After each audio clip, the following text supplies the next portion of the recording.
One innocent child was hurt. The Galactic Federation. It looked like a small, forgettable incident. They understood the truth only later, when humanity stopped holding the galaxy together. Commander Velrathos of the Kryn Sovereignty stood on her assigned platform at Station Epsilon 7, watching the cargo bay with the bored contempt of someone who had spent 20 years in military service. The station was enormous, that a giant metal ring spinning slowly in deep space, sitting exactly where three major trade routes crossed. Ships arrived every minute. Freighters, diplomatic cruisers, passenger vessels, mining barges, thousands of ships every week. The docks were always loud. Metal containers slamming onto loading tracks. Dock workers shouting across the bay. Engines rumbling. Translators buzzing as 200 different alien species try to communicate with each other, and Commander Velrathos hated all of it. Every noise, every crowd, every civilian. But there was one species she disliked more than the rest. Humans, Deathworlders. That was the official classification. Creatures from a planet where everything tried to kill you. Their world, Earth, was famous across the Federation. Oxygen levels that could burn the lungs of many species. Gravity nearly 1.5 times the galactic standard. Oceans deep enough to swallow cities. Deserts hot enough to cook exposed flesh.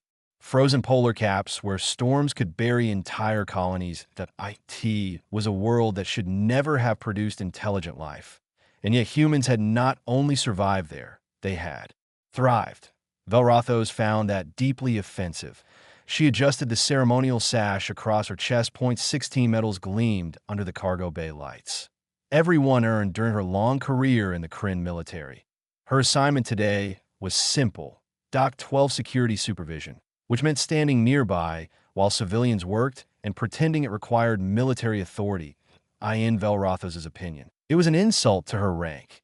Nearby, a freight hauler was unloading containers marked with human shipping codes. Velrathos sneered.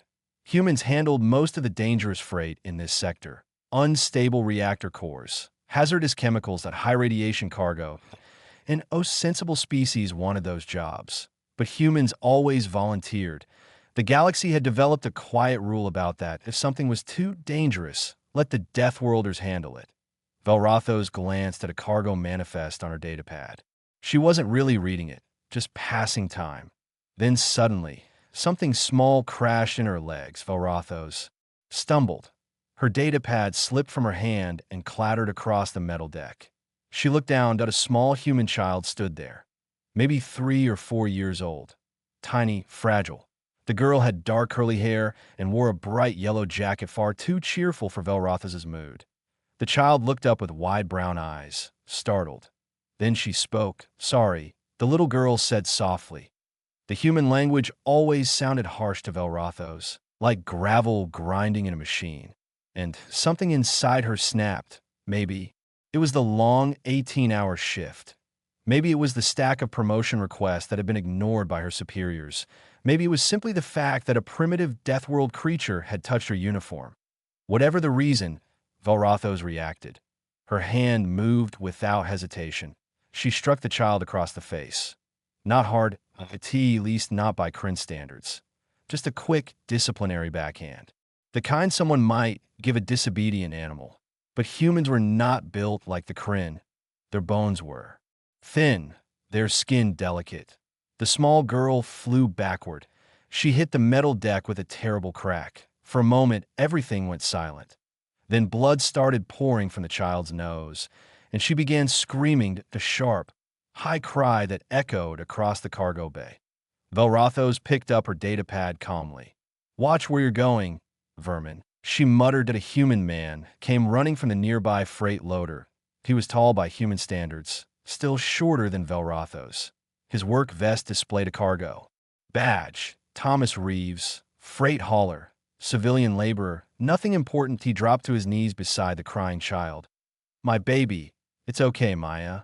Daddy's here." Velrathos crossed her arms. "Your offspring ran into me," she said coldly. "Consider this a lesson in station protocol." Thomas lifted his daughter carefully. Blood stained the front of her yellow jacket. He pressed his hand against her nose, trying to stop the bleeding. Then he looked up at Velrothos. His face was red with anger. But his eyes were something else, cold, focused, controlled. "You hit my daughter," he said slowly. Every word measured. Velrothos shrugged. "And I will hit her again if she touches me. Now remove yourself from my dock before I charge you with assault on a Federation officer." Station security finally approached. Two officers with shocked batons stepped between them. But they were watching the human. "Not Velrothos, sir," one officer said calmly. "You should take your child to medical." The commander was within her rights. Thomas didn't argue, he didn't shout. He simply stared at Velrothos for one long moment. Then he picked up his daughter and walked away. His boots echoed against the metal floor as he disappeared toward the medical wing. Velrothos laughed quietly. "Humans, so emotional, so fragile." She returned to her datapad. The incident was already forgotten. By the end of her shift, she filed a formal complaint against Thomas Reeves. Failure to control a dependent in a restricted area. Her captain approved the report. Without even reading it, just routine paperwork. What Velrothos did not know, what nobody on the station knew, was that 17 other humans had witnessed what happened. 4 of them had recorded the entire incident. Within 1 hour, the video had spread through human communication networks across the station. Within 2 hours, every human ship within 6 jump systems had seen it. And within 3 hours, something began to happen. Something the Galactic Federation had never seen before. The humans went quiet. The first sign came 8 hours after the incident, T0600 station time. A human freight ship called Destiny's Fortune was scheduled to depart from Dock 4. Instead, it left 4 hours early. An O flight plan, an O notice, an O communication. Station control tried to contact the ship. No response. The vessel simply accelerated away from the station and vanished in hyperspace. Controllers shrugged. Humans were famous for ignoring regulations. One ship leaving early was not unusual, but then another ship left, and another by midday. 6 human ships had departed unexpectedly. By evening, the number had doubled. Dock workers began whispering. Cargo managers started checking manifests. Something was wrong. By 1800 hours, every human vessel docked at Station Epsilon 7 had left. Every single one. Captain Ramos called an emergency officer meeting in the station's command center. The room was circular, surrounded by large windows overlooking the docking bays. Velrothos attended the meeting with her usual confidence. She assumed the issue was minor. The captain stood at the center console, manipulating a holographic display of station traffic. Red markers showed the missing ships. "Human vessels have departed ahead of schedule," Moss explained. 27 ships in total. Lieutenant Kara Voss, a nervous officer with thin facial tendrils, raised a hand. "Should we be concerned about this?" Velrothos nearly laughed. "Concerned? About humans?" Captain Moss shook his head. "Not particularly." He dismissed the holographic display with a wave. "The humans are difficult workers. They constantly complain about safety standards and demand higher wages." He shrugged. "If they want to leave, let them." Velrothos smiled. Finally, someone sensible, but Lieutenant Voss was still uneasy. "Sir, humans handle 42% of our freight logistics." The captain waved dismissively. "Other species will take the contracts." He began listing alternatives. "The Verlin are capable cargo haulers. The Faxian Trade Collective has requested additional shipping routes. This could be an opportunity." Velrothos leaned back in her chair. "Exactly.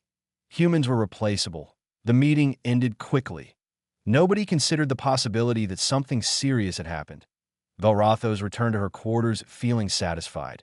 She enjoyed a long, hot vapor bath in traditional Kryn style. Then she slept peacefully. The alarms woke her the next morning. Day 2 of the silence had begun, and it was spreading. Not just on Station Epsilon 7. Across the entire sector. Reports flooded into the command center. Every human ship at every nearby station was leaving. Every human worker had disappeared. No warnings, no explanations, no messages. They were simply gone. Human cargo sat untouched on docking platforms. Human workers never arrived for their shifts. Human businesses closed without notice. Entire districts of stations fell silent. The human residential sector on Epsilon 7 looked eerie. Apartments were empty. Lights were off, but nothing looked abandoned. Coffee cups still sat on tables. Children's toys remained scattered. In corridors, the IT looked as if every human had stood up at the exact same moment and walked away. Captain Moss called another meeting. This time, the room felt different, tense, uncomfortable. "We have confirmation from 12 stations," Moss said slowly. "The humans are gone." Velrathos frowned. "That is impossible. They have no central authority. Humans are independent contractors, not a unified civilization." Lieutenant Voss spoke quietly. "Yet they all left at the same time." The room fell silent. An economic advisor cleared his throat. He was a thin-skinned scholar with several academic titles. "Captain, I believe we misunderstood the humans' role in the Federation." Moss looked irritated. "Explain." The advisor activated a holographic chart. Numbers filled the air. Humans do more than freight hauling. He continued reading the data. They maintain sanitation systems. They repair industrial equipment. They handle hazardous waste disposal. They operate most recycling facilities. They maintain high-gravity stations. They run deep space rescue operations. Moss frowned. "So?" The advisor hesitated. Then he finished the sentence. "They perform the jobs that no other species is willing to do." Velrathos laughed. "You are worried about garbage collection? Hire new workers."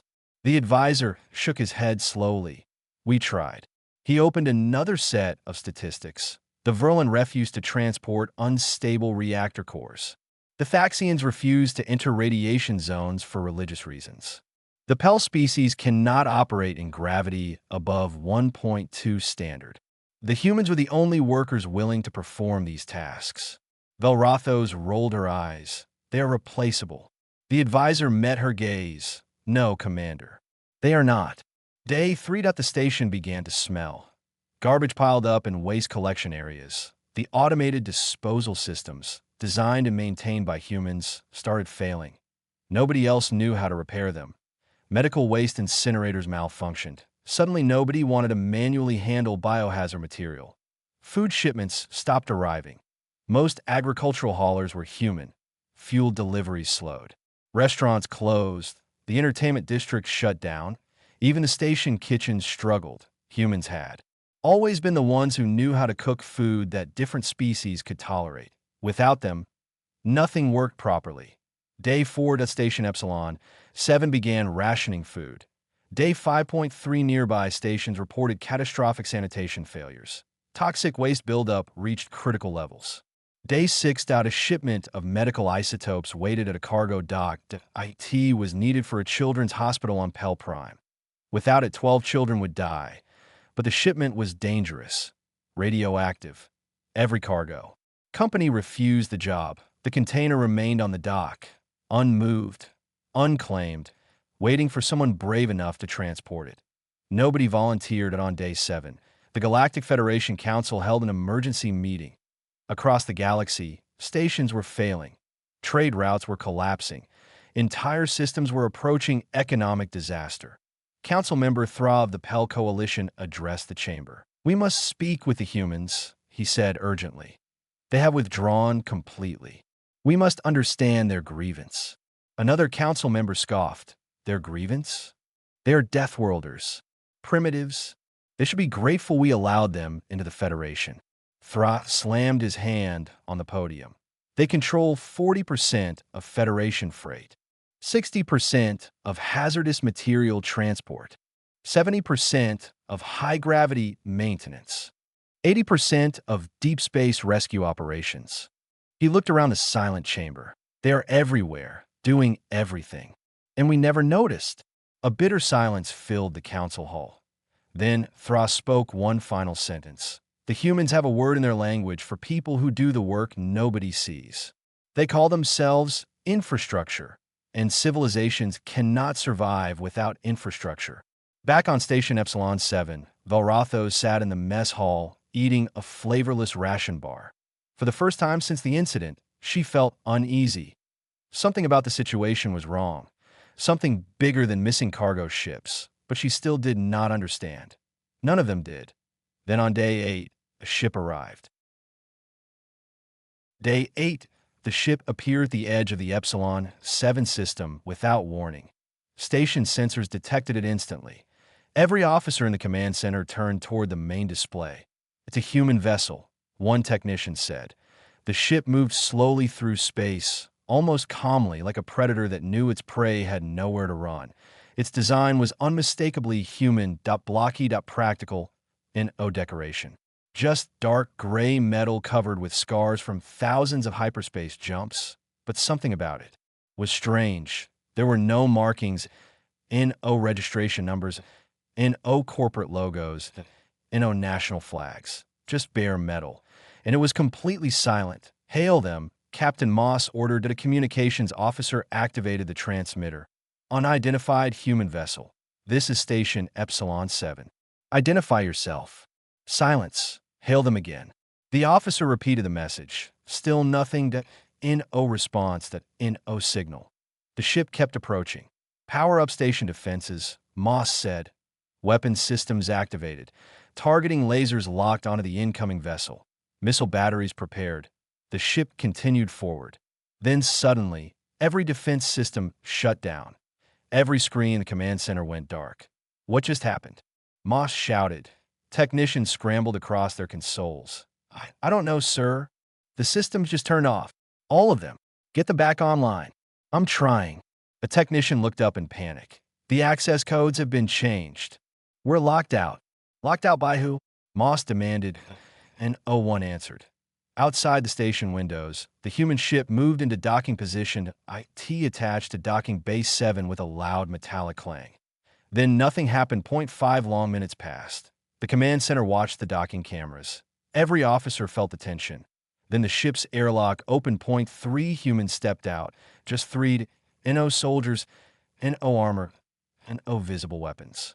Just 3 ordinary people. The first was an older woman with gray hair tied in a simple bun. She wore mechanic coveralls. The second was a tall man with dark skin and calm eyes. He wore a doctor's white coat. The third was a younger woman with red hair and the quiet patience of a schoolteacher. They walked through the docking bay like they belonged there. Station security moved to intercept them. 12 Korean officers surrounded the humans. "Shock batons ready. Stop right there," the squad leader ordered. "You are in violation of..." The mechanic raised a small data pad. Every security officer suddenly froze there. Helmet displays flickered. Personal files appeared across their vision. Bank accounts, home addresses, family members, private communications, everything. The mechanic looked at them calmly. "Move." The security officers stepped aside instantly. The 3 humans walked past them, no resistance, no shouting. Just quiet obedience. Across the station, workers stepped out of their path. Nobody stopped them. Nobody challenged them. The way they moved made something very clear. These 3 people were not here to negotiate. They were here to deliver a message. The command center doors were sealed. Security codes active, and no entry allowed. The doors opened anyway. The 3 humans walked inside. Captain Moss straightened behind his console. "This is a restricted area," he said. "You have no clearance to be here." The humans ignored him. They walked past the captain, past the officers, past the security guards, and stopped directly in front of Commander Valrathos. Her stomach tightened. The doctor stepped forward. He placed a small metal box on the console beside her. Then he opened it. Inside was Valrathos's highest military medal, the one she had earned during the Kryn border conflicts, but now it was crushed flat, bent, broken. "You hit a child," the doctor said calmly. He spoke perfect Kryn language, his pronunciation flawless. "A 3-year-old girl named Maya Reeves." Valrathos felt every eye in the room turned toward her. "You struck her hard enough to break her nose," the doctor continued, "and give her a concussion. You then threatened her father and filed a complaint against him." Valrathos tried to speak. Nothing came out. The teacher stepped forward next. She held up her data pad. "For the past 8 days," she said quietly, "we have been removing you from existence." Valrathos blinked in confusion. "What?" Every commendation you ever earned has been flagged for investigation. Every promotion is under review. Your military pension has been frozen. The mechanic continued. Your family's shipping company has lost every contract. Every bank account under your name has been frozen. Your apartment lease has been terminated. Your travel privileges have been revoked. She looked directly into Velrothos' eyes. As of this moment, Commander Velrothos, you do not officially exist. Velrothos felt her legs weaken. You can't do that. I am a Federation officer. I have rights. You had a career, the doctor replied calmly. You had a reputation. You had a future. He closed the metal box. But that was before you decided a child's life was worth less than your pride. The three humans turned toward Captain Moss. The teacher spoke again. We sent a message to the Galactic Federation Council 17 minutes ago. It was very simple. She paused. We said this. Send Commander Velrothos to Earth to stand trial for assault on a minor. Or humanity stops everything. The room went silent. Captain Moss stared at them in disbelief. You can't threaten the entire Federation over one incident. The mechanic smiled slightly. It was not a friendly smile. We're not threatening anyone. We're just going on strike. She folded her arms. Turns out, when you treat people like they are disposable, eventually they dispose of you. The three humans turned and walked out of the command center, and O1 tried to stop them. Minutes later, their ship undocked, then disappeared into hyperspace. And across the galaxy, the Federation finally realized something terrifying. Humanity had not just stopped working. Humanity had stopped holding the galaxy together. For 2 days, the Galactic Federation Council argued. Stations across Federation space were failing. Trade routes had collapsed. Food shipments stopped. Waste management systems were breaking down. Entire colonies were beginning to panic. Without human workers, the infrastructure of the galaxy was falling apart faster than anyone expected. On 3 planets, food riots broke out.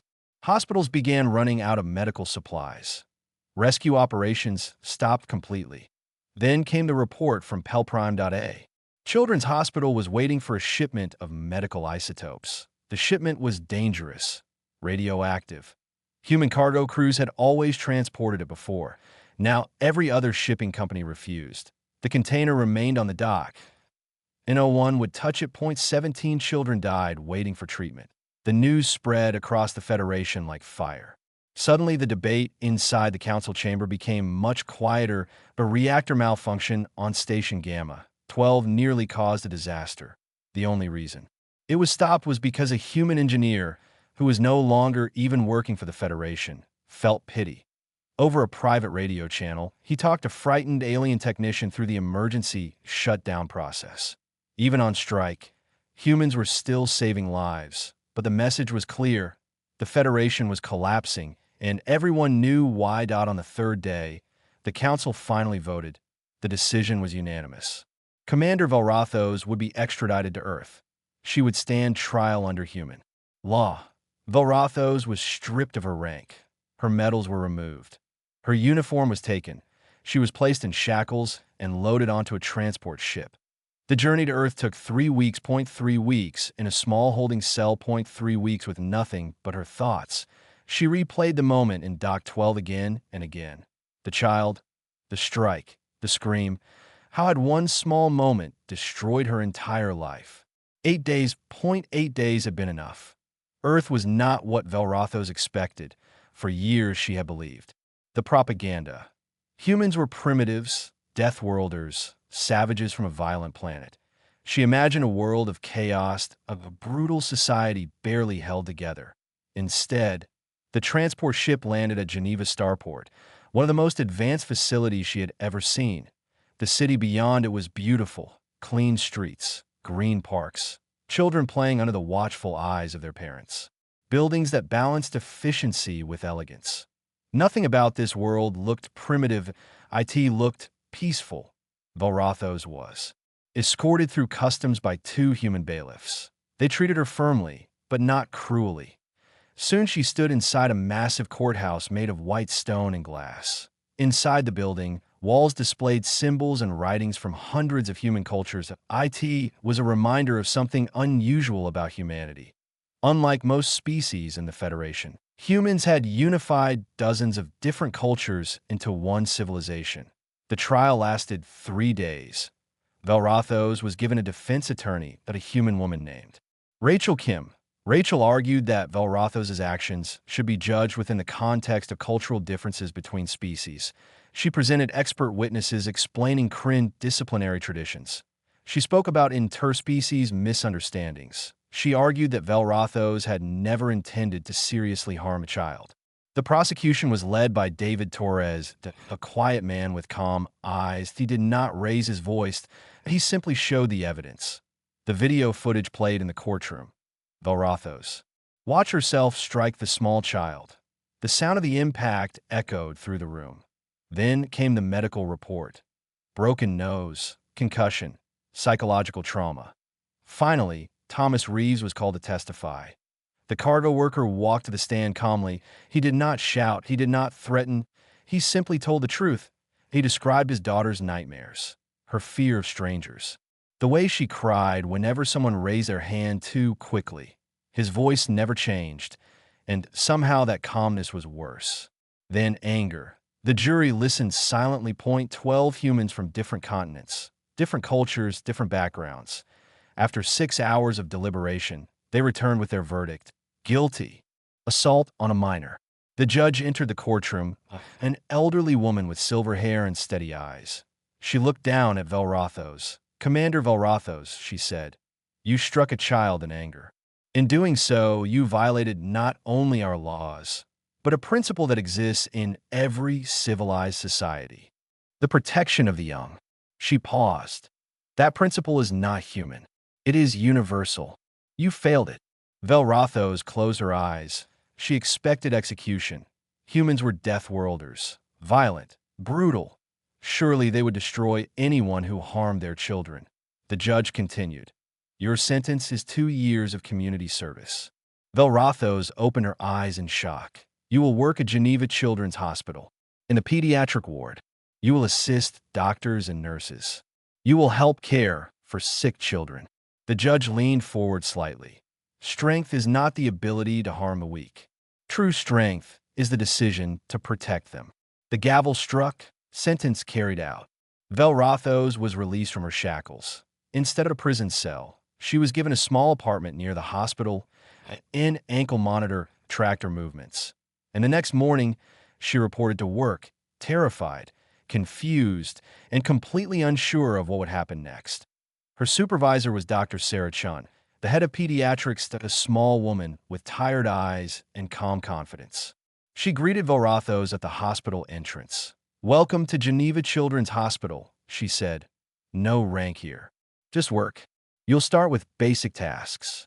Cleaning rooms, delivering meals, helping staff.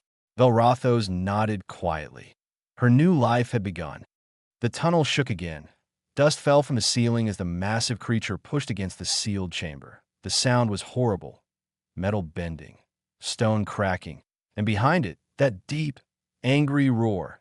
Captain Mira looked at the countdown timer. 03:12 3 minutes. That door won't hold, Ben said nervously. Van checked the scanner again. The screen flashed red. It's getting closer. Another violent impact slammed against the chamber wall. The floor trembled under our boots. For a moment, no one spoke. Then Mira turned to the control console one last time. Are the signal towers ready? She asked. Van nodded. All orbital transmitters are locked. The warning will reach every nearby system. Mira took a slow breath. Then she pressed the final command. Far above us, hidden deep beneath the colony ruins, the ancient transmitter array came alive. Across space, a powerful signal shot outward like a beacon. Not a distress call, but a warning, but a message repeating again and again. Do not land on Kepler 442c. The creature slammed into the chamber door again. The metal began to split. Ben stared at the cracks forming across the door. So the humans knew, he whispered. Mira nodded slowly. Yes. She looked around the dark chamber. That didn't lose this colony. They sacrificed it. Another thunderous roar echoed through the tunnel. The door buckled inward. Claws began tearing through the metal. Van stepped back. So the whole colony was bait. Mira finished quietly. 4,000 humans had lived here. They had discovered something beneath the planet's surface, something ancient, something powerful, something that could wipe out entire worlds if it escaped it. So, they had done the only thing humans ever do when the galaxy faces a nightmare. They stayed, they fought, and when they realized they couldn't kill it, they trapped it, they buried it, they built an entire colony above it just to keep the prison sealed. And when the prison started failing, they didn't run in panic. They evacuated, calmly, quietly, leaving behind automated systems, warning signals, and one final message for anyone who arrived later: another impact. The chamber door finally broke open and a massive claw punched through the metal. Black armor-like skin pushed into the room. The creature was enormous, too large for the tunnel, too large for the planet itself. Ben stared in horror. That thing could destroy entire fleets. Yes, Mira said calmly. But the humans already knew that. Ben looked at her. So what do we do now? The captain reached for the emergency detonator on the wall. She smiled faintly. We do what the humans expected anyone responsible to do. The creature forced half its body through the broken doorway. Its glowing eyes locked onto us. The room trembled under its weight. Mira placed her hand on the detonator. This colony was never meant to be saved. She looked at the three of us. It was meant to hold the line. Then she pressed the switch. Far below the colony, deep inside the planetary crust, the human-built containment reactors overloaded. For a brief moment, the entire planet glowed from within. Then the surface of Kepler 442c erupted. Mountains split. Oceans boiled. The colony vanished in a storm of fire, and the creature buried beneath it was crushed under the fury of an entire world breaking apart. Hours later, our scout ship watched from orbit, where the planet had once been only a shattered asteroid. Field remained. Ben stared at the debris silently. For 1,000 humans, he said quietly. Mira nodded. They saved the galaxy. Ben looked at the drifting fragments of the destroyed world. And no one will ever know. Mira turned toward the stars. A faint smile appeared on her face. Oh, they'll know. She pointed toward the transmission repeating across space. The warning message humans had left behind was still broadcasting. Over and over again, that a simple sentence echoing through the galaxy. If you are hearing this message, humanity has already done its job. And somewhere far away, another civilization would receive that message and realize something terrifying. If humans were willing to destroy an entire planet to stop a monster, then the galaxy should be very careful about ever becoming their enemy.